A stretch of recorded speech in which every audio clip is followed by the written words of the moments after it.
প্রিয় বন্ধুরা, আসসালামু আলাইকুম। আলহামদুলিল্লাহ আমি ভালো আছি। তো আশা করি আপনারা সকলেই ভালো আছেন। বন্ধুরা, একটি লেবু গাছে অসংখ্য কলম দেখতে পাচ্ছেন, উন্নত জাতের একটি লেবু গাছ। আমি নার্সারিতে আগেও কয়েকবার এসেছি। গাছে বেশ লেবুও ধরেছে, আপনারা দেখতে পাচ্ছেন। দেখেন, সামনে মূলত লেবুর সিজন, বৃষ্টিকাল। এই মুহূর্তে বেশ কিছু লেবু ধরেছে আর কলমের সিজন চলছে। দেখেন, অসংখ্য কলম। এটি হচ্ছে দিঘলিয়া উপজেলার সুগন্ধি সেনাটি সোয়াইব অ্যান্ড সাদিয়া নার্সারি। প্রচণ্ড রকমের ঝকটানো একটি গাছ। গাছে বেশ কিছু লেবু আছে আর কলম তো ধরেছে, কয়েকশো কলম এদেশে আপনারা দেখতে পাচ্ছেন। তো আমার কাছে কিন্তু খুব সুন্দর লাগছে বন্ধুরা।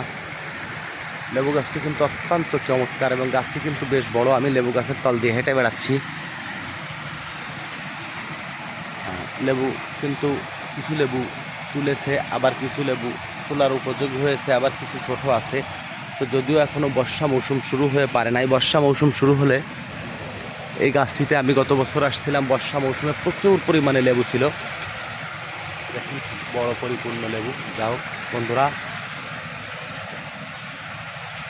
এই নার্সারিটির বিশেষ একটি বৈশিষ্ট্য হচ্ছে এখানে কিছু উন্নত জাতের চারা পাওয়া যায়। মানে চারাগুলি বেশ উন্নত জাতের। আপনাদের যদি কারো উন্নত জাতের কোনো ফল বা ফুলের চারা প্রয়োজন হয়ে থাকে, তো আপনারা সোয়াইব অ্যান্ড সাদিয়া নার্সারিতে আসবেন। তো বন্ধুরা, আবার দেখা হবে অন্য কোনো ভিডিও।